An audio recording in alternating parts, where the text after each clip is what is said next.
안녕하세요. 오늘도 사연살롱을 찾아주셔서 감사합니다. 저는 한때는 그래도 가족이라고 생각했던 시댁 식구에게 얼마 전 뒤통수를 맞고 황당한 일을 겪었던 한 주부예요. 사람에게 받은 상처는 어떻게 씻어내야 하는지 혹시 아시는 분이 있다면 이 사연을 다 듣고 조언 좀 부탁드려요. 우선 저희 외가 쪽에 대해서 설명을 하는 것이 좋을 것 같네요. 저희 외할머니는 그 옛날 시대가 다 그러했듯 아주 어린 나이에 외할아버지에게 시집을 와 저희 엄마를 포함해 사남매를 낳고 기르셨어요. 제일 큰 외삼촌을 낳을 때가 15살이었다고 들었고 막내인 저희 엄마를 낳은 것이 20살이 안 되었다고 하셨으니까요. 할머니는 다른 외삼촌과 이모들도 예뻐했지만 유독 저희 엄마를 옆에 붙들어 놓고 가장 애지중지했었다 해요. 장난꾸러기 짓을 해도 미운 짓을 해도 외할머니가 엄마만을 항상 열애를 시켰었다며 이모들이 목소리 높여 불만을 토해내는 것을 들은 적도 많았어요. 그렇게 엄마는 외할머니의 기쁨이자 사는 이유이기도 했어요. 그런데 이게 무슨 운명의 장난인지 엄마 역시 외할머니처럼 너무 이른 나이에 저를 임신하게 되었고 어쩔 수 없이 아빠와 결혼을 시켰었다고 하더군요. 엄마가 결혼할 때 외할아버지보다 할머니가 더 많이 오셨대요. 엄마를 시집보내기 싫어서 말이죠. 하지만 제가 세상에 나오자 외할머니는 그 어떤 손주보다 엄마가 낳은 저를 가장 예뻐했고 그 사랑은 저에게까지 타고 흘러 내려왔어요. 저 역시 어떤 손주들보다도 외할머니와 아주 가깝게 지내며 애틋한 정을 많이 나눴어요. 하지만 세상도 무심하시지. 외할머니의 가장 사랑스러운 막내딸이자 저의 따뜻한 고향 같은 엄마를 너무 일찍 떠나보내고 말았어요. 갑작스러운 사고로 각각 딸과 엄마를 잃게 된 저희 두 사람은 더 서로에게 의지하고 챙겨주게 되었어요. 대학교를 다니면서부터 외할머니와 같은 집에 살았던 것은 아니지만 그리 먼 거리도 아니었기에 저는 거의 하루가 멀다 하고 외할머니 집에 찾아갔었어요. 외할아버지가 저보고 따로 살면서 방세만 아까우니 들어와 살라고 할 정도였으니까요. 그때부터였던 것 같아요. 제가 할머니의 딸이 되어주고 할머니가 저희 엄마가 되어주자고 했었거든요. 저는 할머니를 엄마라고 부르기 시작했죠. 이상하게 보일지 몰라도 저에게는 아주 자연스럽게 할머니의 호칭이 바뀌었어요. 물론 다른 가족들의 꾸지람도 있기는 했었죠. 엄마, 이번에 김치는 언제 할 거야? 경소진 너는 할머니한테 엄마라고 그만하라니까? 이모는 괜히 그래. 할머니가 내 할머니인 거 다 알거든. 그냥 엄마라고 부르고 싶은 거야. 그래, 소진이 하고 싶은 대로 하게 냅둬라. 엄마, 밖에 나가서도 그러면 사람들이 손가락질해. 세상에 어떤 손녀가 할머니한테 엄마라고 불러. 저거 버릇들면 안 된다니까. 냅두래도 내가 얼마나 지 엄마 같으면 그러겠어. 넌 조카가 불쌍하지도 않어. 누가 안 불쌍하대? 그냥 사람들이 나가서도 욕할까봐 그러지. 밖에서는 당연히 할머니라고 부르지. 이모, 나한테 할머니 뺏기는 것 같아서 샘내는 거야? 뭐? 진짜 말을 말자. 다른 식구들의 핀잔이 더욱 이 장난을 하고 싶게 만들었죠. 일부러 더 할머니를 엄마라고 부르고 다녔으니까요. 실제로 할머니와 저의 나이 차이가 어마어마하게 나지 않아서 겉으로 봤을 때는 진짜 제 엄마 또래 같아 보이기도 했어요. 저는 대학교를 다니고 직장에 다니게 되었고 그곳에서 한 남자를 만나게 되었어요. 협업 때문에 몇 번 같이 일을 했던 다른 부서 사람이었죠. 예의도 있고 다정한 말투에 호감을 갖게 되었고 그 사람 역시 저를 마음에 두고 있었더군요. 사내연애로 시작한 저희는 결혼 이야기까지 오갔고 한창 그와의 새로운 인생을 꿈꾸고 있을 때였어요. 생각지 못하게 청천벽력 같은 일이 생겼죠. 엄마라고 불러온 저의 외할머니가 이상해지기 시작한 것이에요. 엄마, 새벽인데 뭐해? 오늘 수진이 네 생일이잖아. 미역국 끓이려고. 무슨 소리야. 내 생일 저번 주에 지났잖아. 지난주에 엄마가 소고기 미역국 끓여줘서 다들 맛있게 먹고 생일 파티까지 했는데 무슨 소리야? 네 생일이 지난주였다고? 기억 안 나? 그랬었나? 처음에는 할머니의 단순한 건망증이라고 생각했어요. 심각하게 여기지 않았죠. 하지만 날이 갈수록 할머니의 증세가 더 이상해지더군요. 엄마, 오늘 어디 가? 왜 이렇게 예쁘게 단장을 하고 계셔? 오늘 우리 막내딸 결혼하는 날이라 가봐야지. 우리 애기가 벌써 다 커서 한 사람의 아내가 된다네. 말하면서도 눈물부터 나오네. 이를 어쩌면 좋아. 엄마, 막내딸이 결혼을 왜 해? 막내딸이 결혼해서 나도 낳고, 그리고 사고로 죽었잖아. 그게 언제적 일인데 갑자기 그런 말을 해. 뭐? 우리 막내가 죽었어? 결혼도 했고? 아닌데. 우리 막내 저쪽 방에서 자고 있는데. 엄마, 아니 할머니, 요즘 왜 그래? 그러지 마. 나 무서워. 왜 자꾸 이상한 말을 해?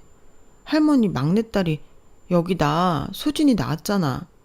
할머니가 예뻐하는 손녀딸 경수진. 그런데 엄마가 어느 날 사고가 나서 하늘나라로 갔잖아. 기억 안 나? 우리 막내 정은이가. 그제서야 기억이 난 듯 할머니는 얼굴을 부여잡고 한참을 꺼이꺼이 울었어요. 하지만 며칠 뒤 그 울었던 일조차 까맣게 잊어버리고 말았어요. 저는 상황이 심상치 않다고 생각했고 외삼촌과 이모들에게 이 사실을 알렸어요. 다 같이 할머니를 모시고 병원에 갔을 때 놀랍게도 치매 진단을 받고 말았죠. 저희 할머니 아직 젊으세요. 어떻게 치매가 올 수 있어요? 요즘 치매 시작 연령대가 갈수록 낮아집니다. 이 길자 환자분 같은 경우도 60대에 조금 빨리 치매가 온 케이스라고 할 수 있습니다. 지금부터 약을 복용하고 가족들이 계속 기억을 끄집어내면서 조금씩 늦출 수는 있지만 아시다시피 완치라는 것이 없는 질병입니다. 되도록 할머니가 많은 추억을 쌓도록 하세요. 세상이 무너지는 것 같았어요. 저를 일찍 떠난 엄마 대신 정말 얼마같이 저를 길러주셨던 할머니가 우리를 까먹는 병에 걸리시다니. 가족들은 모두 참담한 신경이었어요. 서로 모두 위로하며 할머니를 잘 모시자고 다짐했죠. 그나마 다행이었던 것은 아직 외할아버지가 할머니 곁에 계시고 이모들이나 외삼촌 그리고 저 역시 멀지 않은 거리에 살고 있어 무슨 일이 생기거나 하면 금방 와볼 수 있었어요.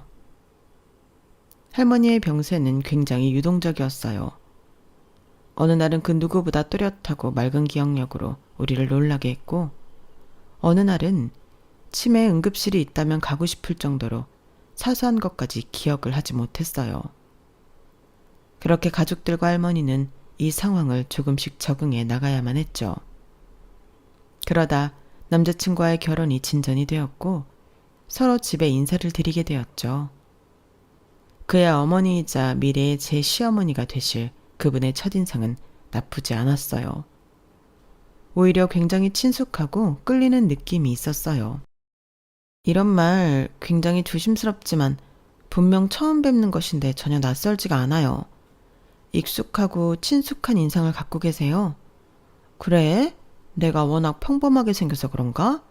아니요, 절대 그래서 그런 건 아니고 뭔지 모르겠지만 그냥 많이 뵌 분 같아요. 그렇구나. 우리가 인연이 되려고 그러는가 보다. 소진 씨도 날 시어머니라고 생각하지 말고 편하게 대해. 고맙습니다.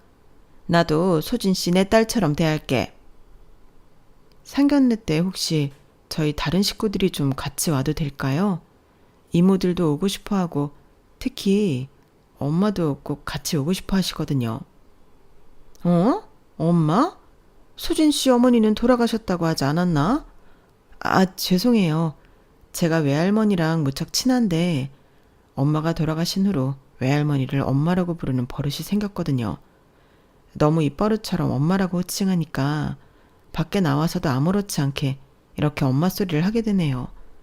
죄송합니다. 아니야, 죄송할 것까지야. 보기 드물기는 하지만 외조모와 손녀의 사이가 얼마나 각별한지 알 것 같아. 소진 씨는 친엄마를 잃었고 외할머니는 딸을 잃은 거잖아. 그 상실감 말하지 않아도 알 것 같아. 오히려 할머니를 엄마라고 하는 소진 씨가 기특해 보여.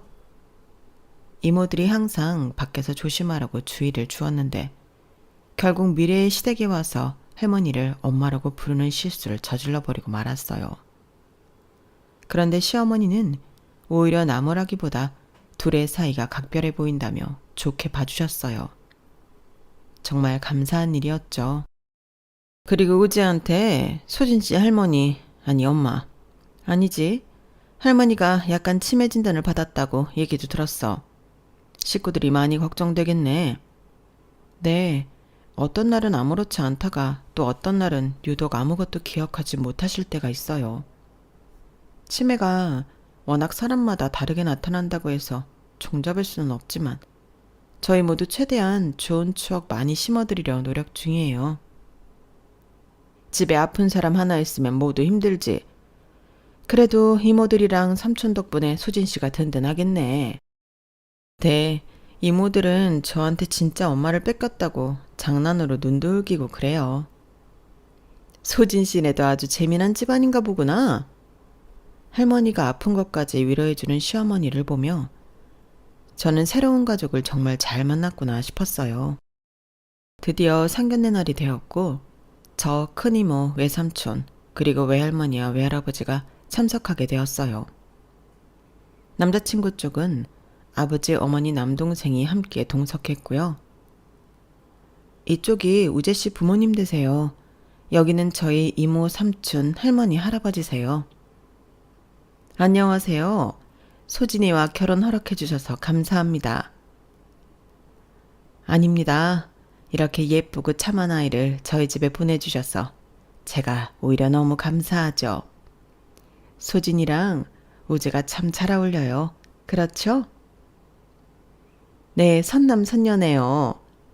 상견례에서의 분위기는 너무 좋았어요. 할머니 한 사람만 빼고요. 엄마, 저쪽 사돈을 왜 그렇게 빤히 쳐다봐? 민망하시게. 정은이. 어? 있지도 않은 정은이 얘기가 여기서 왜 나와, 엄마? 할머니의 상태가 좋지 않다는 것을 알 수 있었어요. 정은이, 저기 앉아있잖아. 우리 막내딸 정은이. 할머니는 시어머니의 얼굴을 감싸려 손을 뻗었고 다들 너무 놀라 할머니를 제지했어요. 엄마, 도대체 왜 그래? 정은이가 어딨다고 그래? 여기 소진이 시어머니 되실 분이라니까? 하지만 할머니는 막무가내였고 시어머니를 향해 더 달려들려고 떼를 썼어요. 화기애애했던 상견례 분위기는 한순간 찬물을 끼얹듯 싸해졌죠. 사돈, 죄송합니다. 저희 엄마가 갑자기 많이 놀라셨죠? 죄송합니다. 이모와 저는 연신 사과를 드렸고 시어머니는 애써 웃어 보였어요. 어르신이 제가 좋았나 봐요. 정은이라면서. 우리 수진이 돌아가신 어머님 성함이니? 네. 어르신, 제가 정은이 같아요? 그래서 반가우셔서 그랬구나. 시어머니가 오히려 넉살 좋게 할머니 손을 잡고 토닥이며 진정을 시켜주는 모습을 보며 저는 감동의 눈물을 찔끔 흘렸어요. 그러고 보니 할머니가 왜 시어머니를 보고 정은이라고 불렀는지, 제가 인사를 갔을 때 처음부터 친숙하게 느껴졌는지 알 것 같았어요. 시어머니는 정말 저의 친엄마와 많이 닮았고 풍기는 분위기 또한 비슷했어요. 멋내기를 좋아했던 엄마는 한 번도 머리를 짧게 자른 적 없었는데 시어머니 역시 그 나이 때보다 어려 보이게 긴 머리를 늘어뜨리고 있었죠. 작지만 웃을 때 아래로 처지는 눈꼬리, 눈에 비해서는 약간 큰 입과 키, 체구까지 저희 친엄마와 많이 닮아 있더군요. 그래서 시어머니가 더 친숙하게 느껴졌었나 봐요. 할머니도 그래서 그렇게 돌발 행동을 하셨고, 시어머니는 다행이다. 내가 소진이 엄마를 닮았다고 하니 어르신이 왜 그러셨는지 이제 이해되네. 조금 놀랐지만 괜찮아. 오히려 반대로 생각하니까 나도 가슴 아픈걸? 할머니가 비록 기억을 잃는 병에 걸리셨지만 당신 딸의 얼굴은 잊지 못해 닮은 사람을 보고 그렇게 반응하신 거라 하니 뭔가 가슴이 먹먹하고 그러네. 어머, 나 왜 이래? 내가 왜 울고 있니? 눈물을 훔치는 시어머니의 모습을 보고 저는 앞으로 시어머니에게 정말 잘 해드려야겠다고 결심했어요. 시어머니가 저희 할머니를 향한 따뜻한 마음씨가 너무 감사했거든요. 눈물의 상견례 이후 저희의 결혼은 문제없이 척척 잘 진행되었어요. 결혼식장에서도 시어머니를 본 할머니가 달려들었지만 시어머니는 인상 한번 찌푸리지 않고 할머니를 안고 토닥여 주시더군요. 저희 식구들은 또 한 번 눈물을 훔쳤죠. 저는 결혼 후에도 살던 그 동네를 크게 벗어나지 않았고 여전히 할머니 집에 자주 방문해 돌봐드리려곤 했어요. 엄마, 올해 농사는 어때? 올해도 잘 됐지? 저 할애비가 싸가지는 없어도 일 하나는 잘해. 엄마, 지금 할아버지한테 싸가지가 없다고 하는 거야? 아유, 웃겨라. 솔직히 저 농사 할아버지가 80% 이상 하는 거잖아. 엄마는 옆에서 새참만 맨날 주워 먹고. 아니야, 내가 얼마나 열심히 길렀는데 네 할애비가 걸림돌이야 아주. 오랜 시간 농사를 지어온 것이 몸에 밴 할머니는 농사에 관한 것은 하나도 잊지 않으셨어요. 습관이 기억을 지배한 것 같았죠. 언제 무엇을 심어야 하는지, 뭘 뿌리고 어떻게 해주고 어떻게 걷어야 하는지 컴퓨터보다 빨리 대답이 튀어나오고는 했어요. 하지만 그 외에 실생활에서 할머니의 치매 속도는 점점 빨라지고 있었어요. 어느 날은 대뜸 제게 이러더군요. 정은이한테 데려다 줘. 정은이는 또 왜 찾아? 세상에 있지도 않은 사람을. 그때 곱게 한복 입었잖아, 정은이가. 우리 막내딸 얼마나 예뻤는데. 정은이 보고 싶으니까 정은이한테 데려다 줘. 또 떼쓰시네 우리 엄마. 엄마 딸 수진이 여기 있잖수. 그리고 그때 곱게 한복 입었던 건 우리 시어머니와 정은이가 아니고 분명히 우리 정은이라니까. 저희는 할머니의 상태를 알아 적당히 받아줄 것은 받아주고 안 되는 것은 안 된다고 했는데 문제는 저희 남편이었어요. 한 번은 남편과 함께 할머니 집에 간 날이었죠. 제가 할아버지와 잠깐 자리를 비운 사이 할머니가 제 남편에게 말을 걸기 시작했대요. 저 그때 한복 입은 우리 정은이 어디 사는지 알아? 자네도 있었잖아. 할머님, 정은이가 아니고 저희 엄마세요. 나 정은이한테 데려다 줘. 아니, 정은이랑 통화할 수 있게 해줘. 할머니의 성화에 남편은 어쩔 수 없이 시어머니의 전화번호를 할머니에게 남겨주었고 그때부터 할머니의 폭주가 시작되었어요. 할머니는 수시로 시어머니에게 전화를 걸어 보고 싶다며 때를 썼어요. 정은아, 어디 있어? 왜 엄마 보러 안 와? 응? 엄마 안 보고 싶어? 우리 정은이 목소리 들으니까 너무 좋다. 예, 사돈. 제가 한번 뵈러 갈게요. 시어머니는 할머니의 장단에 잘 맞춰주셨고 저는 감사하면서도 너무 죄송했어요. 어머니 죄송해요. 저희 할머니가 또 전화하셨었다면서요?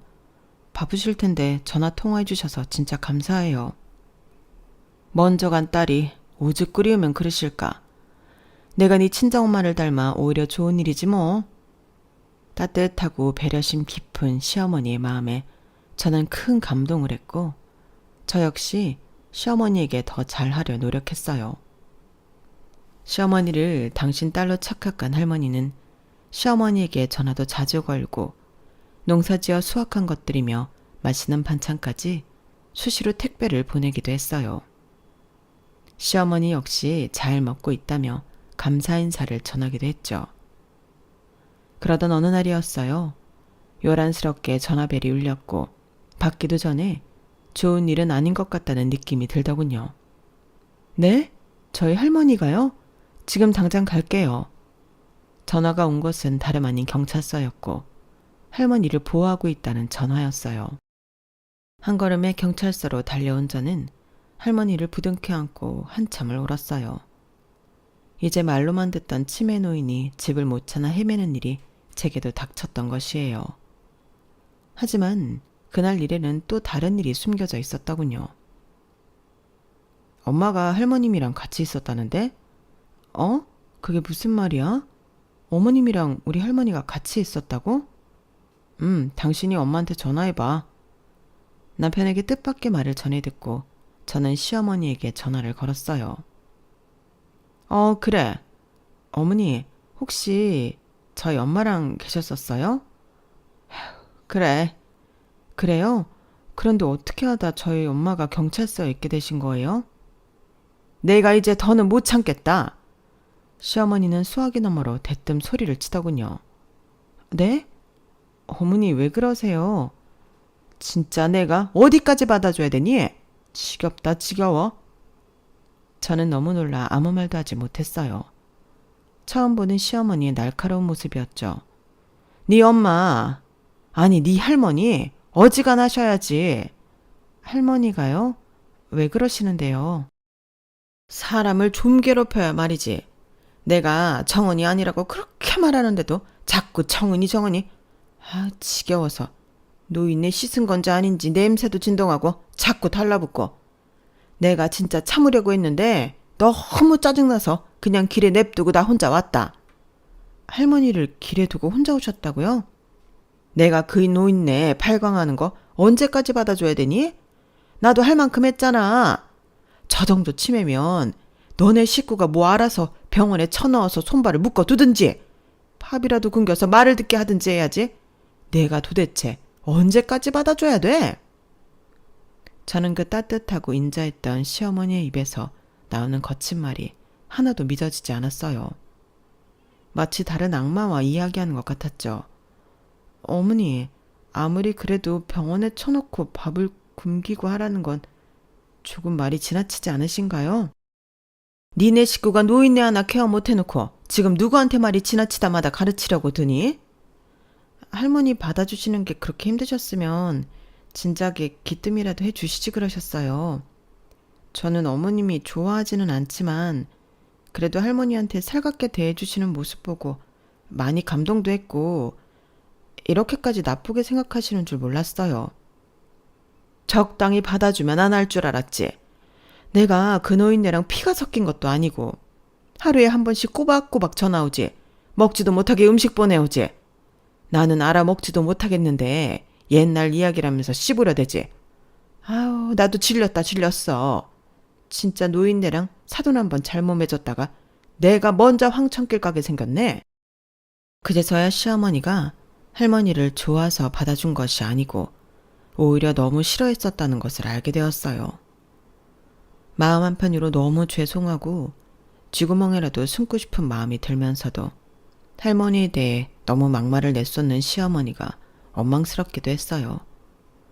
하지만 거기서 제가 더 이상 시어머니와 대화를 하고 자극하는 것은 잘 해결될 것 같지 않아 진심으로 사과를 드리고 저는 통화를 마쳤어요.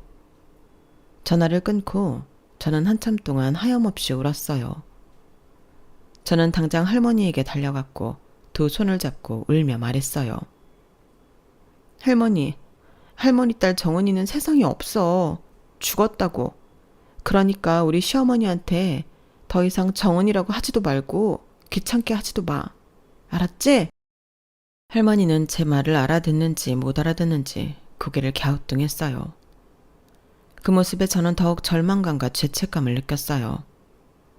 그날 저녁 저는 순화된 언어로 남편에게 이 사실에 대해서 이야기를 했어요.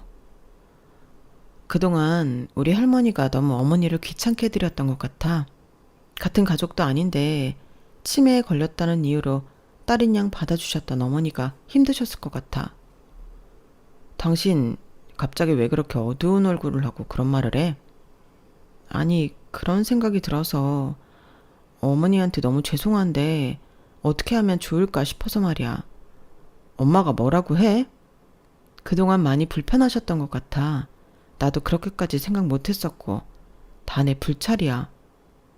그날 시어머니가 제게 했던 무자비한 말들을 다 털어놓지는 못했지만 할머니가 시어머니를 더 이상 귀찮게 하지 못하게 할 방법은 필요한 것 같다며 남편과 대화를 나눴어요. 이모들과도 할머니를 병원에 모시는 방법에 대해 이야기를 했고요. 한동안 많은 고민으로 머리가 아팠어요. 그러던 어느 날 외할아버지에게서 다급하게 전화가 왔어요. 소진아, 너 택배 받았냐? 아무래도 네 할머니가 사고를 좀 친 것 같은데. 택배? 나한테 안 왔는데. 할머니가 나한테 뭐 보냈대? 모르겠어. 처음에는 맛있는 거 택배 붙였다 그러더니 조금 있다가는 그런 적 없다고 아주 극구 부인을 한다. 그런데 아무래도 그 택배 안에 돈을 넣은 것 같아. 뭐? 돈? 무슨 돈? 며칠 전부터 정은이 용돈도 잘 못 줬다고 혼잣말하는 걸 그냥 넘겼었는데 네 할머니가 서랍에 가지런히 모아둔 7천만 원이 안 보여. 내 생각에는 분명히 어딘가로 택배를 보낸 것 같은데 그 안에 같이 넣었지 싶다. 얘를 어쩌나 소진아? 할머니가 진짜 드디어 큰 사고를 쳤구나 싶은 생각에 아찔했어요. 택배를 붙인 송장도 잊어버린 할머니에게 도대체 누구한테 보냈냐고 아무리 물어도 할머니는 그런 적 없다고 잡아댈 뿐이었죠. 누구한테 돈 넣어서 보냈어? 어? 기억나잖아. 제발. 돈 1, 2만 원도 아니고 자그마치 7천만 원이야. 택배 보낸 영수증도 잊어버리고. 도대체 누구한테 보냈다는 건데? 어? 제발 기억해내봐. 정은이 보고 싶어. 그 순간 저는 머리에 번뜩 스치는 것이 있었어요. 혹시 정은이한테 보냈어? 제가 묻자 할머니는 뽀얀 얼굴에 배시시 웃으며 고개를 끄덕였어요. 할머니는 정은이라고 착각하고 있는 시어머니에게 택배를 보낸 것이에요. 저는 당장 시댁으로 달려갔어요. 네가 웬일이냐? 이 시간에 허겁지겁 달려오고? 할머니가 또 수포 보내셨었나요? 상자 보니까 도라지 상자더라. 우리 집에 도라지 좋아하는 사람도 없고 먹고 싶지도 않고 지긋지긋해서 뜯지도 않고 갖다 버렸다. 통째로 갖다 버렸어. 네? 그냥 버렸다고요? 내가 말했잖아. 그런 거 이제 나한테 못 보내게 단속하라니까. 괜히 우리 집 쓰레기 만들어서 나만 개고생이지. 에휴, 이래서 사돈도 잘 가려가면서 만나야 돼. 내 팔자야. 아예 뜯지도 않으신 거예요? 뜯어볼 것도 없지. 그 노인네가 보낸 건 남들이랑 나눠 먹고 싶지도 않아. 궁시렁거리는 시어머니의 입을 한 대 때리고 싶었지만 호흡을 가다듬고 말을 했어요. 정말 안 뜯어보신 거 맞아요? 그 안에 뭐가 있었는지? 그렇대도 이미 저기 소각장으로 싣고 갔을 거다. 아, 지겨워. 거기 안에 돈 뭉치가 있을 텐데. 뭐라고? 돈이 있다고? 거기에 돈이 왜 있어? 할머니가 정은이한테 용돈 주고 싶다면서 서랍에 있던 돈을 몽땅 넣어서 어디론가 보낸 것 같대요. 그런데 그게 아마 어머니한테 보낸 그 도라지 상자에 있는 것 같아요. 진짜 제대로 미쳤구나. 돈을 택배로 보내는 사람이 어딨니? 뭐 그래봤자 5만 원 한두 장 넣어서 보냈겠지. 그놈의 정은이? 아니요. 할아버지가 그러는데 그 봉투에 7천만 원이 있었대요. 그 봉투가 통째로 사라졌대요. 뭐? 7천만 원? 그게 정말이야? 저는 절망스럽게 고개를 끄덕였고 시어머니는 호들갑을 떨기 시작했어요. 어머나, 이게 무슨 일이야? 내가 7천만 원을 그냥 쓰레기장에 갖다 버린 거야? 미쳤나 봐. 미쳤나 봐. 어떻게 찾지? 어쩜 좋아. 시어머니는 발을 동동 구르며 어쩔 줄을 몰라 했어요. 시어머니 집은 날마다 수거가 진행되는 아파트였기 때문에 저는 이미 희망이 없다고 생각했어요. 시어머니는 관리실에 다급하게 전화를 해서 쓰레기 보내는 곳을 묻더군요. 어제 저녁에 버린 쓰레기는 아직 일부 밑에 있을 수도 있다고요? 알겠어요. 관리실과 전화를 끝내자마자 시어머니는 쓰레기장으로 달려가 모든 쓰레기를 확인하기 시작했어요. 하도 쓰레기를 헤쳐놓으니 경비실 아저씨와 말다툼도 하는 것 같았어요. 저는 멀리서 그 모습을 멍하니 바라보다 발길을 돌렸어요. 도대체 왜 이렇게 된 걸까? 이게 다 무슨 일일까? 비현실적인 상황에 저는 휘청거렸고 지나가던 사람의 도움으로 겨우 택시에 올라탈 수 있었어요. 그때는 정말 죽은 친엄마가 너무 그립고 보고 싶더군요. 저는 다음 날까지 이불 밖을 나올 수 없이 머리가 아팠고 3일째 겨우 죽을 한 그릇 먹었어요. 영문을 몰랐던 남편은 그냥 감기에 걸린 줄 알고 있었고요. 그때 시어머니에게 전화가 왔어요. 수진아, 내가 지금 너희 할머니를 좀 만나러 가야겠다. 집 주소가 어떻게 되니? 시어머니는 쓰레기로 버린 돈의 행방에 대해서는 한마디도 안 하고 오히려 예전처럼 다정한 목소리로 할머니의 집을 알려달라고 하더군요. 돈 뭉치는 찾으셨어요? 예, 말도 마라. 아파트 쓰레기장에서 이미 걷어가서 처리장까지 내가 달려가서 찾아왔다. 아주 고생을 했지만 사돈 어르신이 날 생각해서 그렇게 돈까지 붙여주셨다고 하니 눈물이 앞을 가려서 말이지.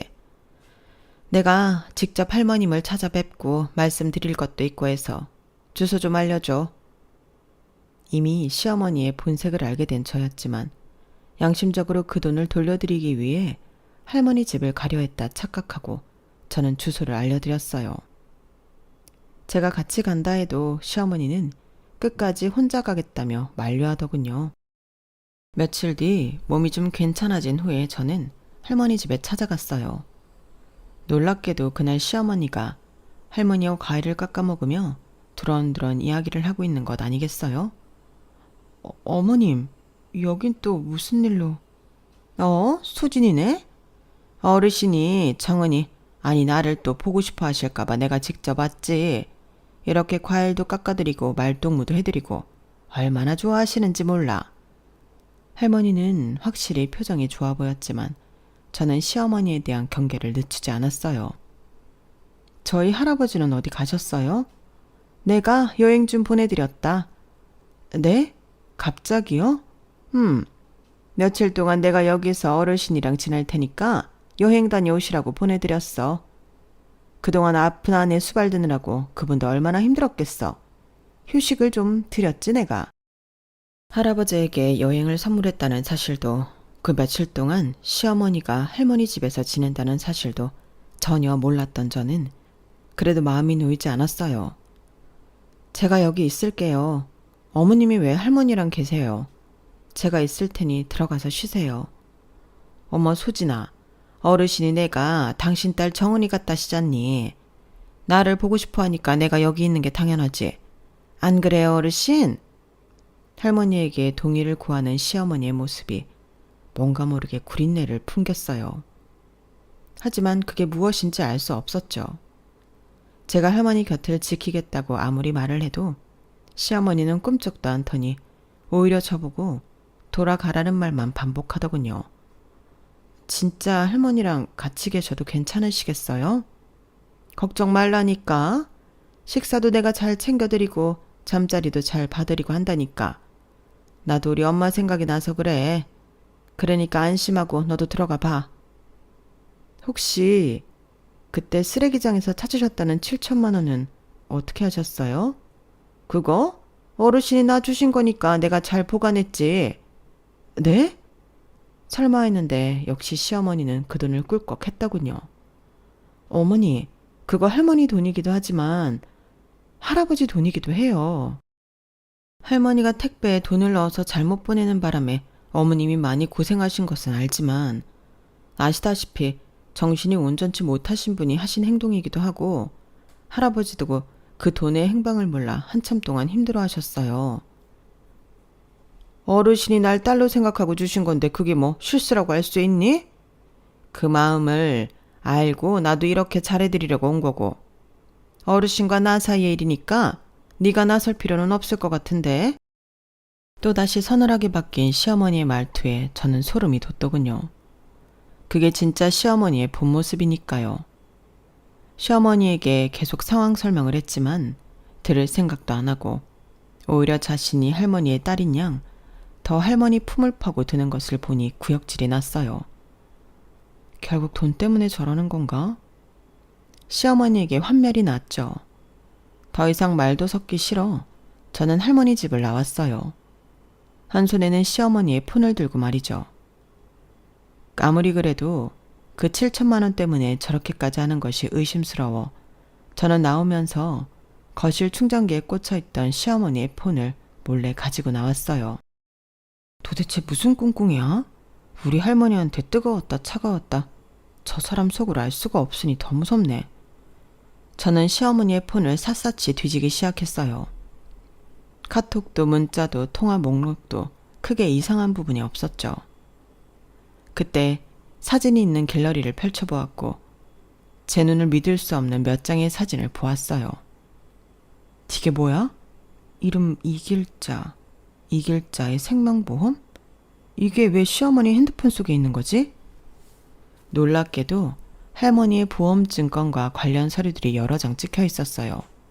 이해할 수 없었죠. 왜 시어머니가 할머니의 이런 서류들을 폰에 간직하고 있는 것인지.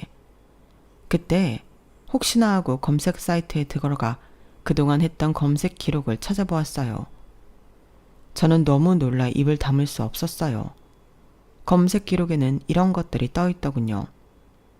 사망보험금 수령인 생전 변경, 치매 환자 사망보험금 수령인 지정, 친가족의 사망보험금 수령 방법, 사망보험금 법률 상담, 심지어 다수의 불특정 사이버 유저들에게 질문까지 올렸더군요.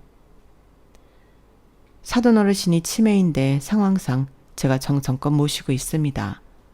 어르신도 저를 딸처럼 여기고 있고요. 이런 경우 어르신의 보험금을 제가 받을 수 있나요? 된다면 생전에 제가 어르신 옆에서 어떤 일들과 처리 과정을 거쳐야 하나요? 치매 환자기는 하지만 의사소통 다 가능합니다. 함께 보험회사를 찾아가서 수령인 변경 신청을 하면 되나요? 방법 아시는 분은 적극 답변 부탁드립니다. 시어머니는 할머니가 잘못 보낸 7천만 원을 보고 할머니의 재산을 조사했고 집에 있는 보험금 서류와 이것저것 정보를 얻기 위해 할아버지까지 여행을 보내드리며 이 엄청난 작전을 짜냈던 것이에요. 시어머니의 속내를 알자 저는 너무 무서워 사시나무 떨듯이 떨기 시작했어요. 그럼 우리 할머니가 돈이 있다는 걸 알고 어떻게 떨어지는 콩고물이라도 주워 먹어보려 그랬던 거야? 저게 사람이야? 사실 저희 외가는 대대로 내려오는 부자였어요. 저도 할머니 덕분에 어렵지 않게 자랄 수 있었고요. 하지만 할머니는 항상 절약과 검소함을 강조하셨고 농사도 소일거리가 아닌 진심을 다하셨던 거예요.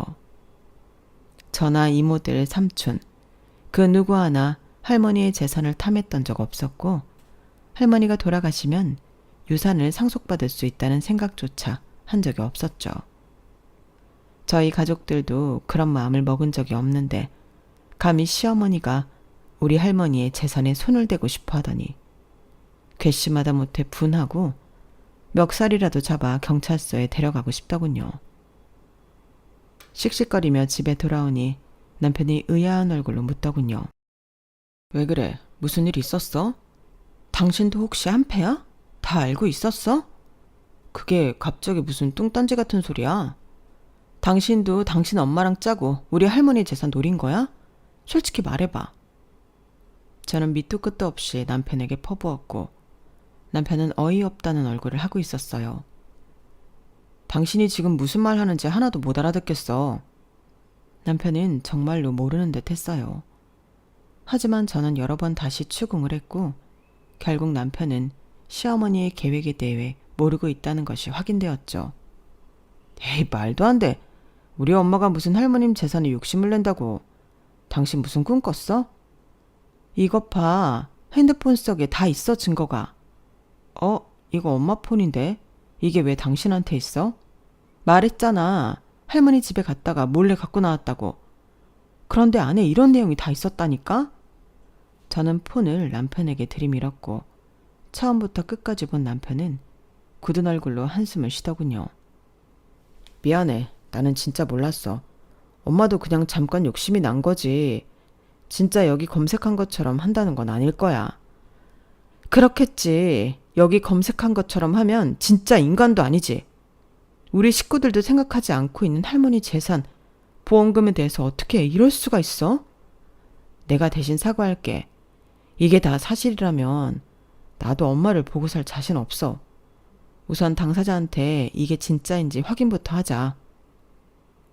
저는 그동안 할머니가 경찰서에서 맡겨졌던 일부터 도라지 상자를 쓰레기장에 가서 찾아왔던 일까지 상세하게 다 털어놨어요.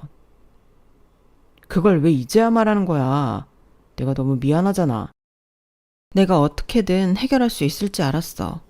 어머니의 그런 생소한 모습이 너무 낯설어 내가 잘못 생각하고 있다고 착각이 들 정도였으니까. 하지만 이 폰을 보고 나니까 다 알겠어. 어머님의 본색을, 그리고 정체를. 저는 그 후로 시어머니와 대면한 적이 없어요. 모든 것은 남편이 주도적으로 해결했고 할머니도 안전하게 모시게 되었어요. 남편은 단칼에 시어머니와 모든 연락을 끊었고 매달리던 시어머니 역시 너무 단호한 남편의 모습에 쓸쓸히 돌아선 것 같았어요. 자신의 핏줄인 엄마와의 연을 끊어낸 남편을 생각하며 저도 마음이 너무 아프지만 시어머니가 몰래 계획했던 일들을 생각하면 너무 무섭고 소름 끼쳐 다시 마주칠 자신도 없네요. 저희 부부는 관계 회복을 위해 많은 노력 중이에요.